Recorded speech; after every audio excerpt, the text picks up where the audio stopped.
Hello friends, welcome back. I am Sudhanshu Shekhar from SSIC Godda. Friends, इस video में हम लोग आज फ्लेमिंगो फ्रोज सेक्शन की चैप्टर 2 लास्ट स्प्रिंग जो अनीस जंग के द्वारा लिखी गई है हम लोग डिस्कस करने जा रहे हैं। बहुत ही मार्मिक और संवेदनशील कहानी है। तो आइए फ्रेंड्स, बिना देर की हम लोग स्टार्ट करते हैं। सबसे पहले हम देख लेते हैं इस स्टोरी के इम्पोर्टेंट वर्ड नोट्स को जो आपको आंसर लिखने में काम आएंगे। पहला वर्ड्स है आयरनी, नव्यंग या ताना। दूसरा है रैक्टिकस, कूड़ा बीनने वाला। दूसरा बेयरफुट, नंगे पांव। लॉर्ड ऑफ द यूनिवर्स, ब्रह्मांड का स्वामी। गार्बेज डंप्स, कूड़े का ढेर।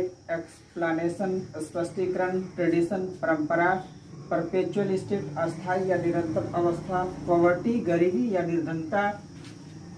नेक्स्ट वर्ड है फ्रेंड्स इनकाउंटर, सामना होना या मुलाकात होना। नेबरहुड, पड़ोस। मील यानी भोजन। केयर फ्री लुक, लापरवाह भाव। कनिस्टेबल, डिब्बा। सीन, लगना या प्रतीत होना। वेजेस, मजदूरी या मेहनताना। ऑनर या मास्टर, मालिक। ऑनर शॉप ऑनर के लिए प्रयुक्त किया गया स्टोरी में। मास्टर शब्द का प्रयोग साहिब के लिए किया गया है, जो आप देखेंगे। रैप, लिपटा हुआ। सर्वाइवल, जीविका या जीवित रहना। इनजस्टिस, अन्याय। एक्सप्लॉयटेशन, शोषण। ये कुछ ऐसे वर्ड हैं फ्रेंड्स जो आपको इस चैप्टर के आंसर लिखने में काम आएंगे। अगर आप इन शब्दों का प्रयोग अपने आंसर में करते हैं तो आपका आंसर रिलेवेंट होता है, स्टोरी से जुड़ा हुआ होता है, आंसर आपका ज़्यादा बेहतर होता है। लास्ट स्प्रिंग बाय अनीस जंग। लास्ट स्प्रिंग अनीस जंग के द्वारा लिखी गई है। अनीस जंग के विषय में देखते हैं तो अनीस जंग was born in 1964 इन राउरकेला, उड़ीसा। अनीस जंग का जन्म जो है वो 1964 में राउरकेला, उड़ीसा में हुआ है। इनका एजुकेशन हैदराबाद और USA में हुआ है। कैरियर की बात करें तो अनीस जंग ने अपने करियर की शुरुआत एज ए राइटर इंडिया से की। इसके बाद वो भारत और भारत के बाहर विदेशों में भी मेजर न्यूज़पेपर्स में कॉलमनिस्ट के रूप में लिखने का उसने काम किया। इसके बाद अनीस जंग 1976 से 1979 के पीरियड में यूथ टाइम्स की एडिटर भी रही है, यानी वो एडिटर थी यूथ टाइम्स की 1976 से 1979 तक। अनीस जंग के फेमस बुक की बात करें तो पहला बुक है अनवेलिंग इंडिया जो 1987 में आई। इसके बाद है सेवन सिस्टर्स 1994 में। अन्य पुस्तकें भी है। उसके बाद last springs, stories of stolen childhood जो 2005 में आई।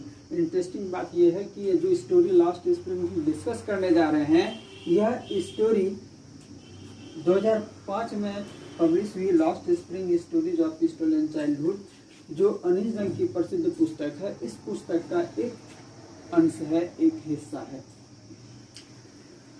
इसके बाद हम बात करें, देखते हैं कि जो स्टोरी है लास्ट स्प्रिंग, इसका टाइटल दिया है लास्ट स्प्रिंग क्यों। इस क्यों का जवाब देख लेते हैं कि आखिर इस लास्ट स्प्रिंग ही नाम स्टोरी का क्यों रखा गया। तो देखते हैं लास्ट स्प्रिंग जो है ये कहानी दो भाग में बटी हुई है। पहला भाग है sometimes I find a routine in the garbage जो साहिब की कहानी है। दूसरा पार्ट है I want to drive a car जो मुकेश की कहानी। दो बच्चे की कहानी है लास्ट स्प्रिंग। पहला है साहिब और दूसरा है मुकेश। साहिब जो है वो एक रैक पिकर है, मुकेश एक बैंगल मेकर है।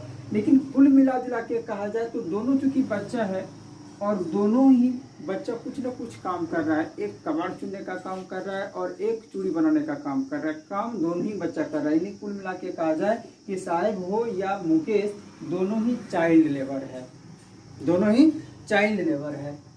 अब देखें कि साहिब और मुकेश चाइल्ड लेबर। स्टोरी का title last spring. Last spring में दो शब्द है, लास्ट भी है और स्प्रिंग भी है। लास्ट मतलब खोया, कुछ खोया गया है, खो गया है, कुछ छीना गया है।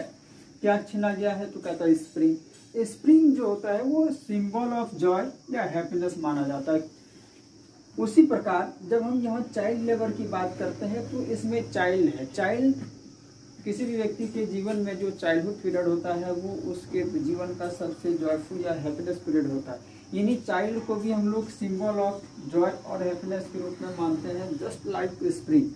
और यहाँ पे देखते हैं चाइल्ड के साथ लेबर लगा हुआ है। जो लेबर क्या करता है, इस चाइल्ड के जॉय और हैप्पीनेस को छीनने का काम करता है। जैसे इस स्टोरी में साहिब और मुकेश के जॉय और हैप्पीनेस को रैक पिकर और बैंगल बेकरों के काम के माध्यम से छीन लिया गया है। इसलिए इस स्टोरी का नाम लॉस्ट स्प्रिंग रखा गया है, क्योंकि इस स्टोरी में साहिब और मुकेश जो है इन दोनों बच्चे के जीवन में जो हैप्पीनेस मोमेंट है चाइल्डहुड पीरियड का वो छीना जाता है। क्लियर है? आइए हम लोग बात करते हैं लॉस्ट स्प्रिंग के इम्पोर्टेंट कैरेक्टर और थीम के विषय में। तो important character of the story Lost Spring. Lost Spring दो पार्ट में बटी हुई है। Sometimes I find a rupee in the garbage, first part. Second part है I want to drive a car. First part जो है स्टोरी का, उसके इम्पोर्टेंट कैरेक्टर है साहिब। इसके बाद कुछ सपोर्टिंग कैरेक्टर है साहिब के साथ, जैसे आर्मीज of barefoot boys, shop owner, जहां साहिब बाद में काम करता है, सपोर्टिंग कैरेक्टर है। लेकिन इम्पोर्टेंट कैरेक्टर फर्स्ट पार्ट के साहिब है। साहिब के विषय में कहा जाता है कि साहिब जो है वो एक रैक पिकर है और ढाका बांग्लादेश से 1971 में आया है। वर्तमान में साहिब सीमापुरी दिल्ली में रहता है। साहिब का पूरा नाम साहिब आलम है। साहिब आलम साहिब का पूरा नाम, लेकिन इसके नाम के साथ एक आयरनी है कि वो अपने नाम का मतलब नहीं जानता है, क्योंकि साहिब एक रैक पिकर है और उसका पूरा नाम साहिब ए आलम है। इस साहिब ए आलम का मतलब होता है लॉर्ड ऑफ द यूनिवर्स, ये पूरे ब्रह्मांड का स्वामी। लेकिन साहिब के साथ आयरनी है कि नाम का जो मीनिंग है उसके विपरीत वो काम करता है। जैसे कहते हैं आंख का अंधा नाम नयन सुख, ये जो कहावत है ये इस स्टोरी में साहिब के साथ सटीक रूप से चरितार्थ होती है। दूसरा पार्ट देखते हैं, इसमें है I want to drive a car. Lost spring का दूसरा पार्ट है I want to drive a car. और इस पार्ट के जो इम्पोर्टेंट कैरेक्टर है वो मुकेश है, और इसके साथ साथ एक सविता जो इनोसेंस गर्ल का एक सिंबल है इस स्टोरी में। ये दोनों ही पात्र, मुकेश और सविता, दोनों ही बैंगल मेकर है। और ये मुकेश जो है ये जो हम देखते हैं इस कहानी का शीर्षक सेकंड पार्ट का I want to drive a car, ये मुकेश का एक ड्रीम है। मुकेश का जो चूड़ी पर काम की चूड़ी बनाने का करता है, लेकिन वह चाहता है कि वह ड्राइव करे, गाड़ी ड्राइव करे, वो एक मोटर मैकेनिक बने। तो वो एक बैंगल मेकर है मुकेश इस स्टोरी में बेसिकली, और Savita symbol of innocence girl है। ये दोनों ही इम्पोर्टेंट कैरेक्टर है लॉस्ट स्प्रिंग के, जो फिरोजाबाद में रहता है। फिरोजाबाद को हम लोग सुहाग नगरी के रूप में जानते हैं, क्योंकि यह जो है फिरोजाबाद वो इंडिया का ग्लास ब्लोइंग इंडस्ट्री का सेंटर माना जाता है। इसके थीम की बात करें, लॉस्ट स्प्रिंग के थीम की बात करें, ये जो कहानी है लॉस्ट स्प्रिंग जो बार बार लोग देखने की, वो साहिब और मुकेश जैसे दो बच्चों के जीवन पर आधारित है। ये तो बच्चे जो है ये किस प्रकार पीड़ित होते हैं इस कहानी में, उनकी पीड़ा क्या है, यह पीड़ा ही इस कहानी का थीम है। तो क्या है, तो कोई भी व्यक्ति शौकिया तौर पर पीड़ा का भुक्तभोगी नहीं होता है, उनके साथ कोई न कोई मजबूरियां होती है। तो क्या मजबूरी है, ये मजबूरी ही इस कहानी का थीम है। क्या है, तो पहला कहता है कि the present story Lost spring is based on the theme of poverty, injustice, tradition and exploitation. यानी ये जो कहानी है लॉस्ट स्प्रिंग, ये गरीबी, इनजस्टिस अन्याय, ट्रेडिशन परंपरा और एक्सप्लॉयटेशन शोषण के विषयों पर आधारित। यानी इस कहानी के माध्यम से समाज में जो विद्यमान है विभिन्न प्रकार की कुरीतियाँ, विभिन्न प्रकार के जो बुराइयां प्रचलित है, चाहे वो निर्धनता के रूप में हो जाए या फिर अन्याय के रूप में हो जाए या फिर किसी प्रकार की कोई बुरी परंपराएं हैं, परंपरा हो गई या एक्सप्लॉयटेशन और शोषण, ये ही इस कहानी का थीम है लॉस्ट स्प्रिंग। इन्हीं थीमों पर लॉस्ट स्प्रिंग कहानी रन करती है। फ्रेंड्स, तुम लोग लॉस्ट स्प्रिंग के विषय में इसके कैरेक्टर, थीम वगैरह को जान चुके हैं। अब बात करते हैं लॉस्ट स्प्रिंग जो कहानी है इसके समरी के विषय में। तो फ्रेंड्स, आप जानते चूंकि ये कहानी हम लोगों ने देखा कि ये कहानी दो पार्ट में बटी हुई है। पहला पार्ट है sometimes I find a rupee in the garbage, जो साहिब की कहानी है। दूसरा पार्ट है I want to drive a car, जो मुकेश की कहानी है। तो फ्रेंड्स, मैं इस वीडियो के माध्यम से आपको पार्ट 1 का ही समरी दे पाऊंगा। नेक्स्ट मुकेश वाली पार्ट की समरी के लिए हमारे इस वीडियो के दूसरे पार्ट का आप वेट कीजिए, बहुत जल्दी उसका पार्ट भी आपको मिल जाएगा। तो आइए देखते हैं फर्स्ट पार्ट का समरी हम लोग देखते हैं, जो है sometimes I find a rupee in the garbage, जो साहिब की कहानी है। फ्रेंड्स, किसी भी कहानी को कहने के लिए नरेटर की भी आवश्यकता होती है। ये जो स्टोरी है देख रहे हैं लास्ट स्प्रिंग, इसके लेखक अनीस जंग, ये खुद इस कहानी के नरेटर भी हैं। कहानी का फर्स्ट पार्ट जो है sometimes I find a rupee in the garbage, जो साहिब की कहानी है। कहानी की स्टार्ट होती है, साहिब की जो मुलाकात है अनीस जंग से प्रत्येक सुबह होती है, यानी यूँ कहिए कि अनीस जंग की मुलाकात साहिब से प्रत्येक सुबह होती है। अनीस जंग encounter Sahib every morning in her neighbourhood when Sahib was scorching for gold in the garbage dump. जब साहिब अपने पड़ोस में कबाड़ चुन रहा होता है, तो कबाड़ चुनने के दौरान प्रत्येक सुबह साहिब की मुलाकात अनीस जंग से हो जाती है। तो बार बार जब मुलाकात होती है तो अनीस जंग एक दिन उससे पूछती है कि भैया तुम ये क्यों करते हो, तुम कबाड़ क्यों चुनते हो, स्कूल क्यों नहीं जाते हो। तो साहिब जो है वो बड़ा ही ब्यूटीफुली जवाब देता है कि I have nothing else to do, मेरे पास करने के लिए कुछ भी नहीं है। And there is no any school in my neighbourhood, मेरे पड़ोस में कोई स्कूल भी नहीं है, तो मैं कैसे जाऊँ। बात वाजिब भी है, स्कूल नहीं रहेगा तो बच्चा जाएगा कैसे, और करने के लिए कुछ नहीं रहेगा तो बेचारा पेट तो मानेगा नहीं भैया।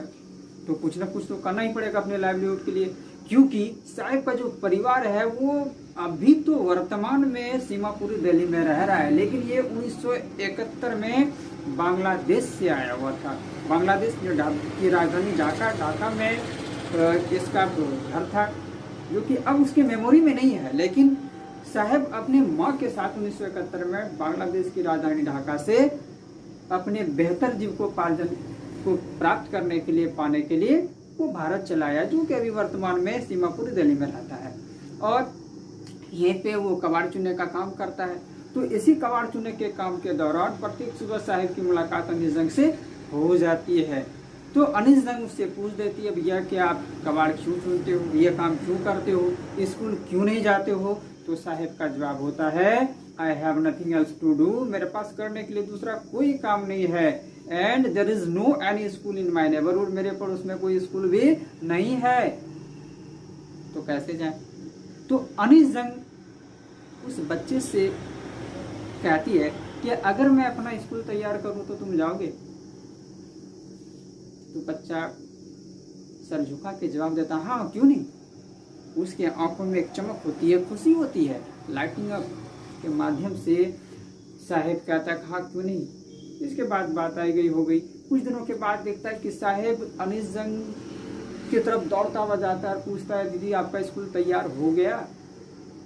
यह अनीस जंग को छू जाती है, उसको एक अंदर से मतलब बैड फील होता है। अनीस जंग को लगता है कि अरे मैंने कैसा वादा कर दिया कि इस बच्चे से कि मैं अपना स्कूल बनाऊंगी तो तुम आओगे।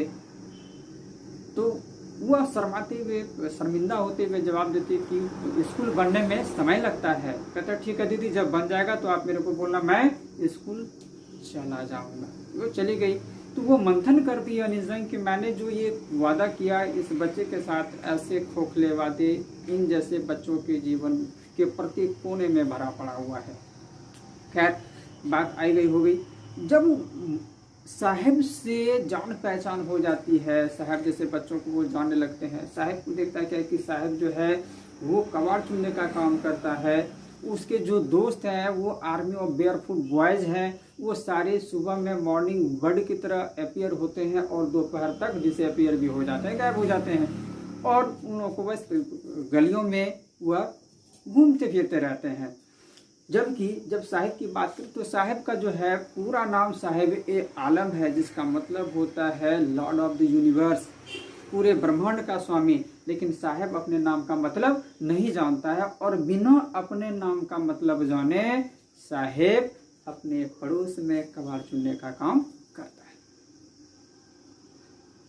वह दिन भर गलियों में अपने दोस्तों के साथ घूमता फिरता रहता है। सुबह वह कबाड़ चुनने के लिए निकलता है, दोपहर तक गायब हो जाता है। तो साहिब का काम ऐसा ही चलता है।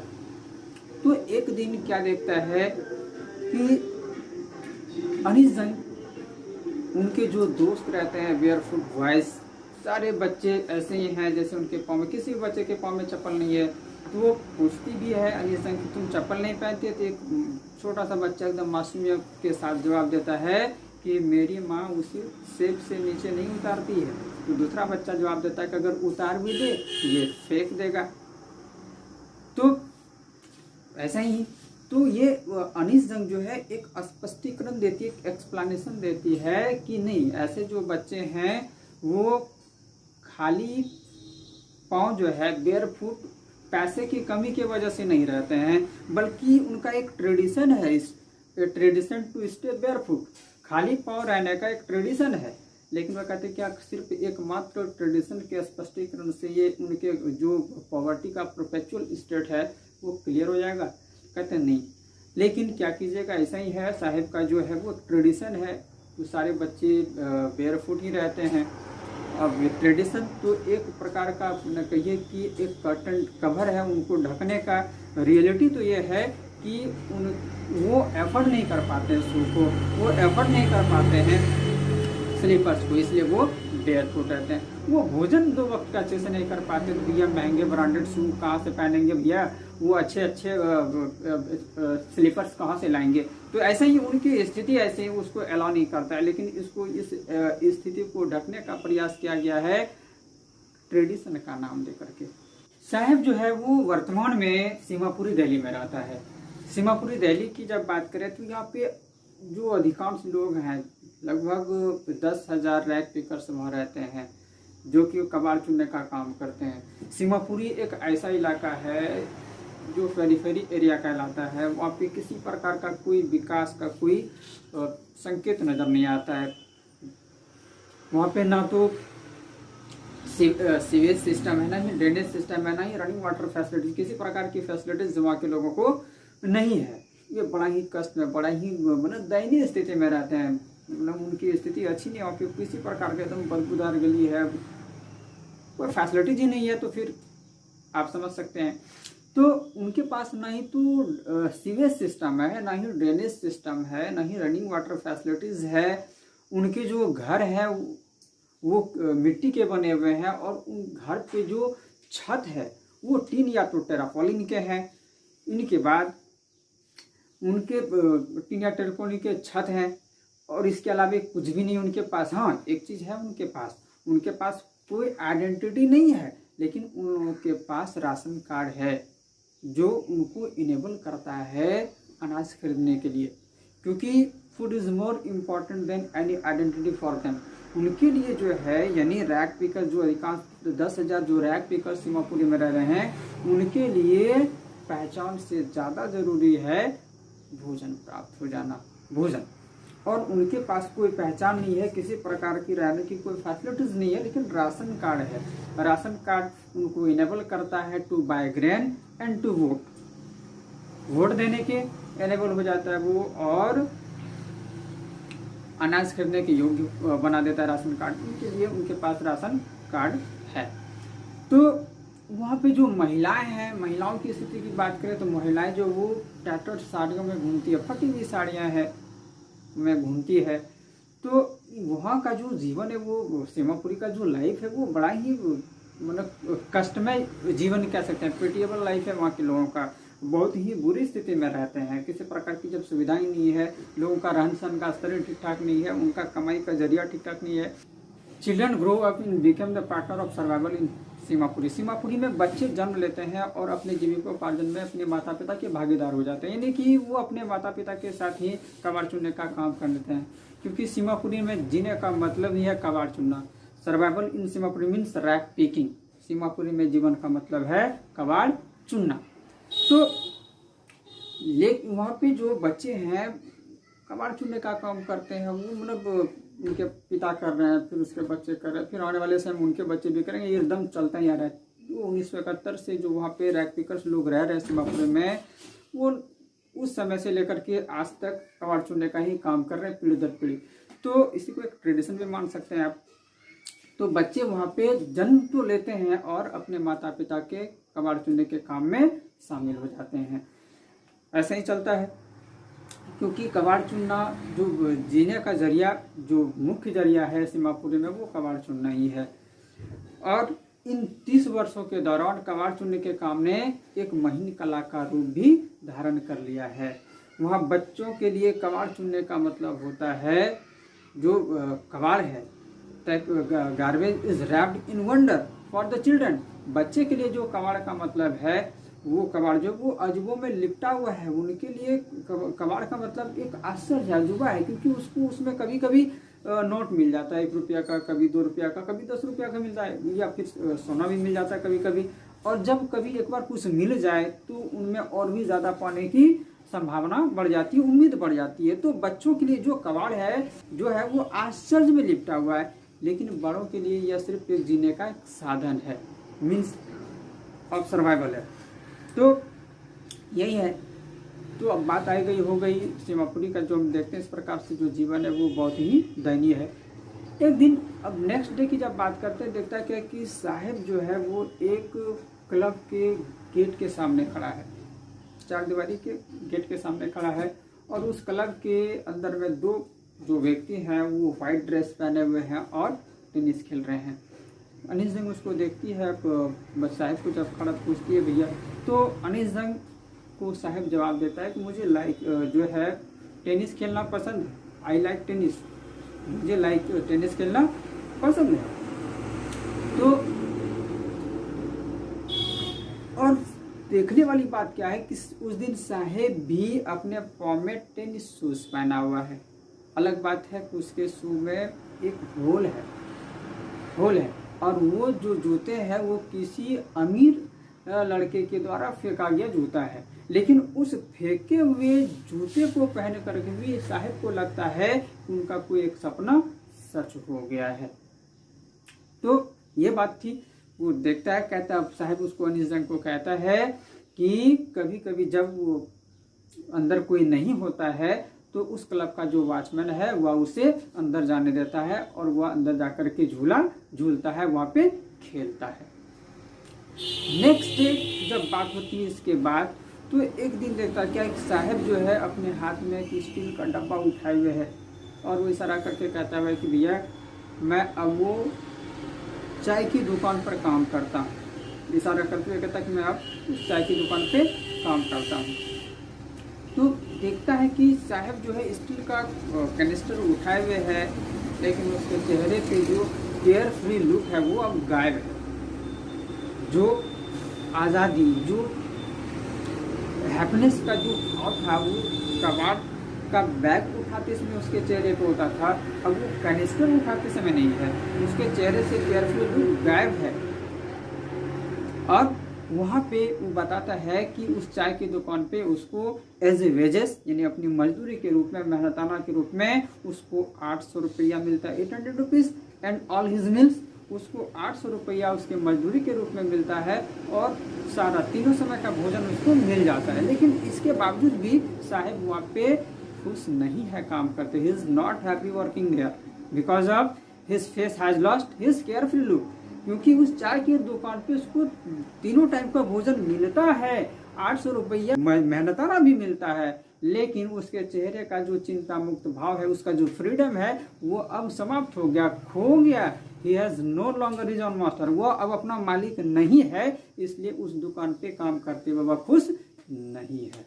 Saheb is no longer is on master, अब उस साहब अपना मालिक नहीं रहा। वह टीन का जो कैनिस्टर है वह उसको भारी प्रतीत हो रहा है उस प्लास्टिक बैग की अपेक्षा, जो कि वह स्वतंत्र रूप से अपने कंधे पर ढोया करता था। लेकिन यह जो स्टील का कनिस्टर है, अब वह कनिस्टर उसके शॉप के ऑनर का है, इसलिए साहब अपना मालिक नहीं रहा, उसकी जो फ्रीडम है वो समाप्त हो गई। तो हम देखते हैं कि इस प्रकार साहब का जो जीवन है वो ट्रेडिशन, पॉवर्टी, एक्सप्लॉयटेशन और इनजस्टिस में पिस करके तबाह हो जाता है। साहिब का जो हैप्पीनेस मोमेंट है, चाइल्डहुड पीरियड का जो बचपना, जो उसको मिलना चाहिए एटमॉस्फेयर, वो उसको नहीं मिल पाता है, और वो अपने जीवन का समुचित विकास, चतुर्थिक विकास नहीं कर पाता, यानी उसके जीवन से बसंत गायब हो गया। तुम देखते हैं कि समटाइम्स आई फाइंड रूपी जो पहला पार्ट है लॉस्ट स्प्रिंग का, इसमें जो साहिब है उसके जीवन से बचपना छीन लिया गया है। ट्रेडिशन के माध्यम से, पॉवर्टी, इंजस्टिस और एक्सप्लॉयटेशन के माध्यम से। Thanks for watching. मिलते हैं नेक्स्ट वीडियो में, जो इसी स्टोरी का सेकंड पार्ट होगा, यानी I want to drive a car. और उस सेकंड पार्ट में हम आपको इस स्टोरी के कुछ इम्पोर्टेंट क्वेश्चन भी बताएंगे, जिसके एग्जाम में आने की संभावना बहुत हद तक अधिकांश होती है। ये रिपीटेड क्वेश्चन होते हैं, वो आते ही आता है। आपको सपोर्ट करेंगे। तो अगर वीडियो अच्छा लगा हो तो आप लाइक, शेयर और सब्सक्राइब जरूर करें। और आपका कोई क्वेश्चन हो या आप कुछ एक्स्ट्रा चीज़ जानना चाहते हैं अपने टॉपिक के विषय में, तो आप हमारे कमेंट सेक्शन में ज़रूर लिखें।